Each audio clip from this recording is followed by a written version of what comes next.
welcome back, everybody, to this edition of Drunk Bible Study Bonus Edition. Crap, I said edition twice. Welcome to this edition of that edition for episode 121, where the prophet Elijah finally showed up. Yeah. And so... Isn't Elijah also among the prophets? He is. Elijah is so among the prophets. He totally is. Very much so. Hella among the prophets. Mm-hmm. I would love to start by, let's just get this casting settled. In the episode, right at the end, someone suggested Idris Elba, and I thought that was great. Yeah. Definitely. Can anyone compete with that? I know Elijah Wood's up against him, and the name matching is good. That's also good. Idris Elba has a lot more like gravitas, though. That's what I'm thinking, Yeah, the only other person I could think of would be Forrest Whitaker, who is also really... He has a lot of gravitas as well, but... True. But he is a little older. It's the question, like, Idris Elba is more like of a middle-aged, and Forrest Whitaker would be more of an old boy. And because... I think we go with Idris. Yeah, because we've got quite a lot more story. We can save Forrest for another time. Yep. Yeah. Okay. Let's get some people to draft up an offer letter, send that over to Idris Elba's agent. He's like, wow, I'm going to be Elijah in this like 150 million part miniseries. How awesome. Jeez. Yeah. Alrighty. Well, I looked up, I'm sure we all looked up like things about Elijah, but I was looking up about his weird downward facing child's pose thing over this boy. And that's where the name child's pose comes from, because he did it over the child. Now it makes sense. On the top of a child. Yeah, I don't know about that, and I really actually was trying to like find a very concrete answer to this question, but of course it being a biblical thing, and I'm looking on Christian sites, like there was nothing concrete about this. So I'm just gonna here's the best of what I found. Okay. Some of it gets like super esoteric, but I tried to not read those things. So, okay. So once this symbolic act took place, Elijah took what is this from? newchristianbiblestudy.org. Elijah took the child upstairs to his own room, laid him on his own bed, and stretched himself out on the child, not once, but 3 times. I'm sure you've noticed the striking number of times groups of 3 appear in the Bible. Striking. Yeah. Above all, the divine trinity. There is faith, hope, and love. Skip ahead a bit, Brother Maynard. Let's just clarify right now, like the number 3, super important, comes up in tons of different traditions. Like there's nothing unique about 3 in the Bible being a Bible thing. Anyway, sorry, moving on. Okay.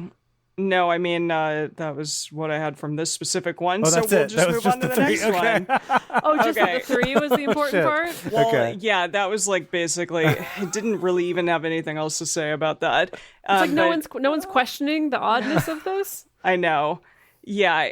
Well, okay, here's the next one from forums.catholic.com. Good. Okay. Yep.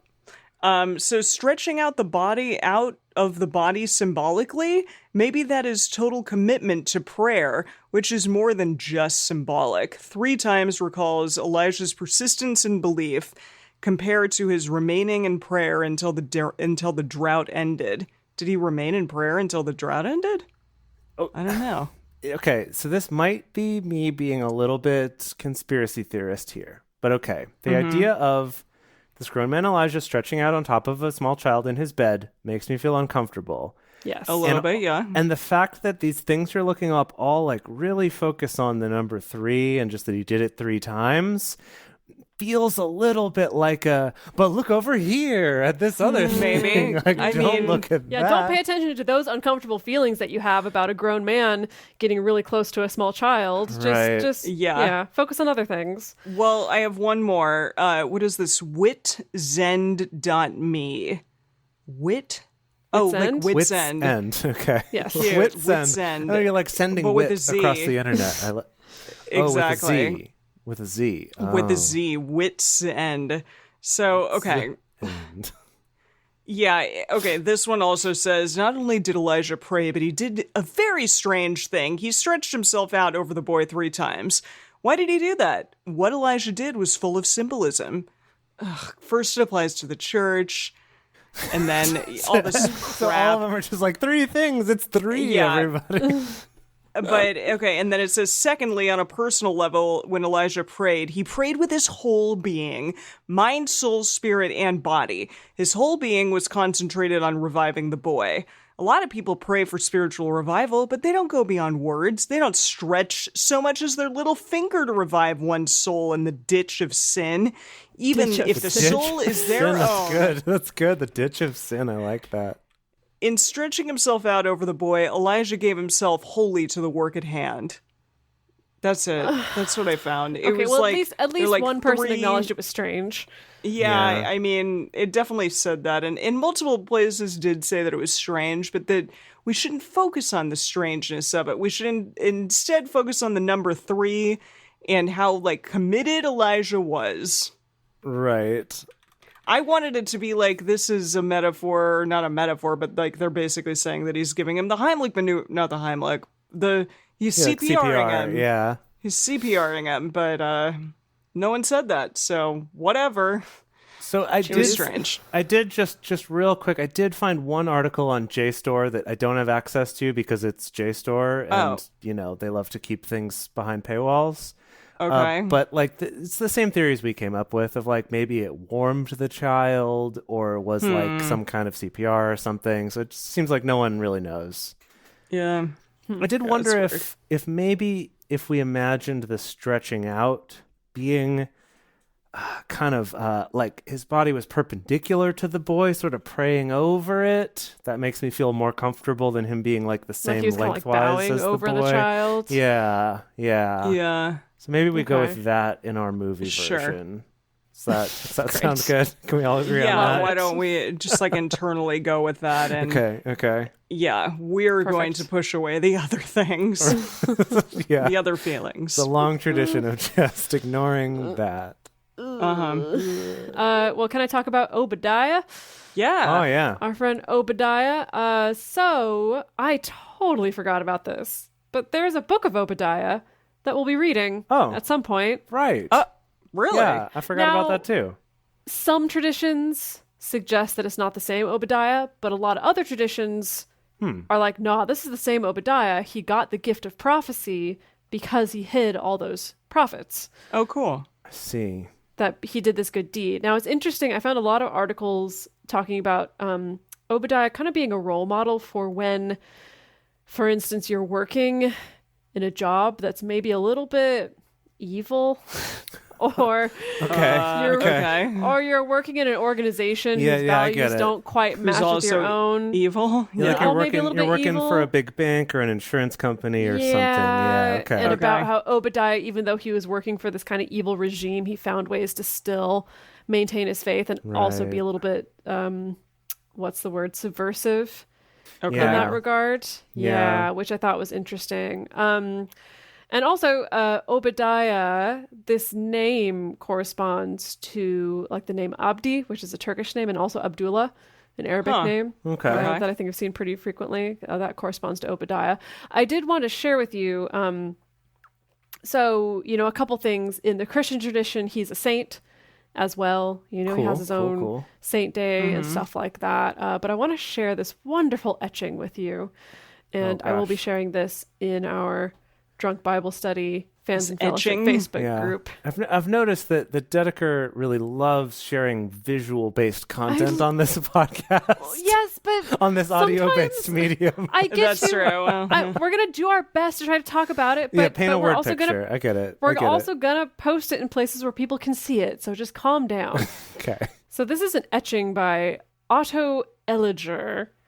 And it's an etching of Obadiah hides the prophets. Now, I love this image because Obadiah is standing. Many of them. There's first of all so many of them, right? There's 100 of them. Yeah. Yeah, 100 of them, 50 per cave, as we established. And Obadiah's in the front, and his hands are just kind of like, all right, come on, move along, no crowding, no shoving, just orderly fashion. Come on, nothing to see. Come on, people. As he's also, with the other hand, kind of shoving them all into this cave, not unlike a Japanese metro station employee shoving people into the train. Yeah, the train. Jeez. Or in Russia, it's old ladies at bus stops helping shove you onto trains or onto buses. Onto buses. But gotcha. It's a worldwide tradition of this. Yeah. I will share this etching in our Drunk Bible Study Fans and Fellowship Facebook group. So if you Beautiful. want to see it and not complain to me about talking about visual aids on an audio format, then go join the Facebook group and look at it. Yeah. Gracious. Just join the group and then you don't have to complain. It's great. There you go. That's all I got. Okay, so I did some looking up about Elijah starting this fire. And he didn't start the fire. We didn't start the fire. Shit. Yes, it's been burning since the world's been turning, or at least since Yahweh made it so. Right, he didn't start the fire. You're right. Yahweh did. We're told. Okay, so what I have these memories as a kid. I mean, a kid meaning like high school age of. So my stepdad basically watched the History Channel nonstop. And he mostly watched shows that were about, military things, right? Like the history of the boats of World War II, or, just like all sorts of that type of documentary thing. But sometimes what would come on were these shows that were about the science of the Bible, of like scientific explanations for things. I think we talked about this a little bit with the Joshua and Jericho with sounding the horns and everything, that like maybe the sound waves created some resonance in the stones and that's what broke them. And anyway, I found this fascinating as a kid when I ended up like being in the room and saw some of these and thought they were cool, of these like scientific explanations. So that's what I'd really hoped to find with this Elijah thing. Unfortunately, I didn't find that. It was actually quite hard to find anyone who really spent much time on this. But what I did find was one article that was basically talking about it being they're basically saying like, okay, fire from heaven, if we're going to try to interpret this in a non-miracle way, fire from heaven is lightning, right? Like it's got to be lightning. Okay, sure, yeah, if we're not trying to spin it into something truly miraculous. Right, so they're like, okay, it's probably lightning. And then what they talk about is, I didn't know this, but apparently there's normal lightning is called, what's the word they used for it? Is negative lightning. So normal lightning is negative lightning, which means the charge originates at the ground. Ions? It originates at the ground and goes up to the cloud. So even though we see lightning as coming down, most lightning actually, the charge is going up. And I'd heard that before. I remembered learning that at some point in some nerdy science thing. But apparently there is a type of lightning known as anvil lightning. Anvil, like Thor. That Thor's comes anvil. down. Thor throws down the bolts. Right, that is a positive lightning, and it originates on the tops of clouds and can actually travel like many, many miles horizontally before striking the ground. Whoa. So it can kind of seem to come out of nowhere. So they're saying that we think it was this. And the evidence they give is, one is that they're on top of a mountain. Right. And this mountain apparently even today is known and water, that he's made this one area during a drought, this one area more conductive so that this lightning eventually would strike and that's what created the fire, which either way, really good showman, this Elijah. Right? Surprising understanding of science for this day and age. Mm-hmm. Well, I mean, if the aliens were teaching all of them science, that makes sense too. So in looking at it, though, the one other thing I found that I thought was fun is our good friends from Superbook. And you may remember Superbook. We talked about it before with Saul pooping in the cave. Oh yeah, our favorite. Yeah, they're the kids with the robot. That, with like, the robot? Time travel. I found that. It's pretty great. So I found that they have this story of Elijah in here, and I just wanted to play us a little bit of this. So this is first where Elijah is setting up the challenge and telling the other people to go first. You go first. There are many of you.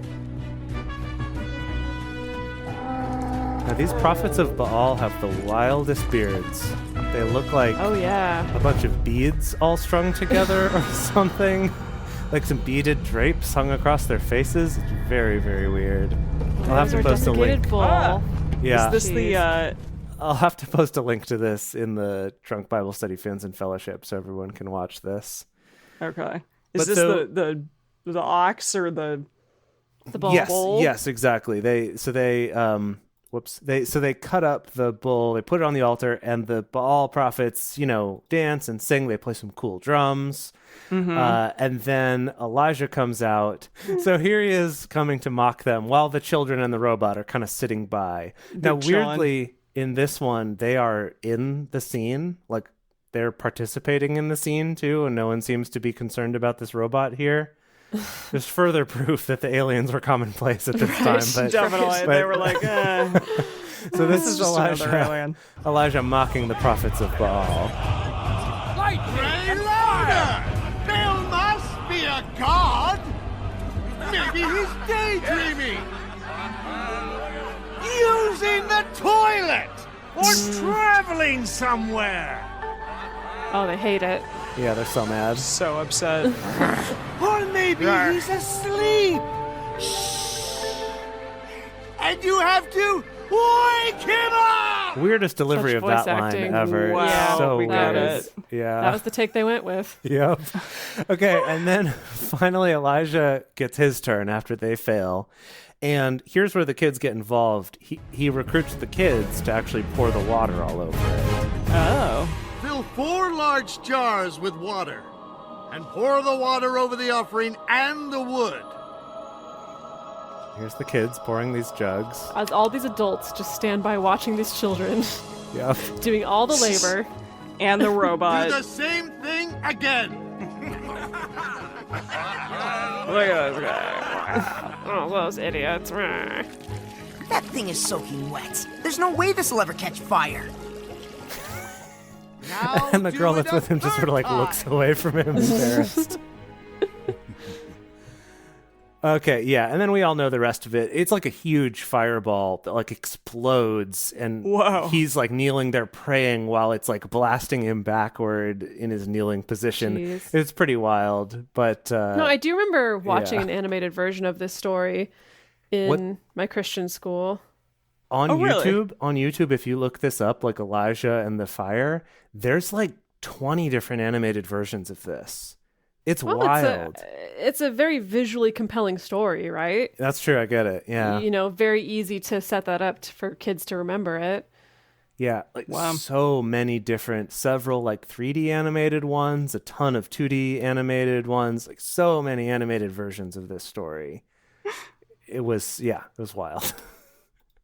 Anyway, That's there we have it. That's what I got. So maybe it was cool lightning, which, I guess Yahweh gave cool meteorological knowledge to Elijah, or it was this pillar of fire, which it seems like most of the depictions end up going with fireballs shooting down from the sky. Jeez. But I've noticed that all of these stories, all these animated versions for kids, seem to stop short before the part where they go and then murder 450 men. They all just kind of stop there. Gloss It's over that? interesting. Yeah, I don't know why that is. Yeah, I don't know either. What I remember from school, from the animated version we watched, I remember there was kind of an implication in that the prophets of Baal suddenly got real scared and started running away. And I think maybe You didn't know why.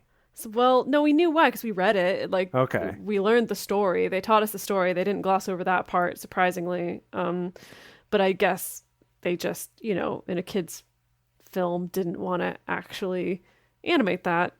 That's I kind of think like that's fine. yeah, that's fine. fair. Kind of like David and Goliath, where they don't show him actually decapitating Goliath. Like hacking his head off. Right. I did it. Although, wait, no, they didn't really do that in the VeggieTales. The little No. David was like, "I'm gonna get you, Goliath," and he was really cute. All the versions I remember as a kid, including VeggieTales, it definitely implies that just kind of knocked him out. Yeah. It's like they love glossing over the fact that it's like he maybe knocked him out, maybe killed him, but then took his own sword and hacked his own head off with it. Same thing here with the just murdering of 450 people all by the river. Gosh, the river Definitely. would have been red. Now, to be fair, though, I think about stuff like Grimm's fairy tales and these like really old traditional folk tales that were often very violent and gross true. and bloody. Yeah. And back then we didn't shy away from that with our kids. I suppose kids just naturally got more exposed to that kind of stuff because life was a little bit more rough. And I suppose, yeah. And, you know, I mean, all the things that are attached to that, like, you know, witnessing the fact that you have to see animals get killed for your food. Yeah, and that that's a good changes point. your relationship to it. You know, that your Yeah. relationship to kind of violence and gore and stuff is a little bit different from how it is now. Wow. Yeah. Yeah. Yeah. So this just furthering that tradition of kind of like cleaning up these old stories so that children of today who don't have to kill their own food don't have to think Or their about own it. profits. Thank goodness. Or their own profits. Yeah. Thank good all our Goodness. profits are factory farmed Yeah. now so that we don't have to do it ourselves. No. No, it's okay, awful. let's wrap it up Okay. there. Okay. Let's wrap it up there. All right. Wow, All right. what a wealth of information we learned today. We'll be posting these things in our Fans and Fellowship Facebook group, and we will see you next week.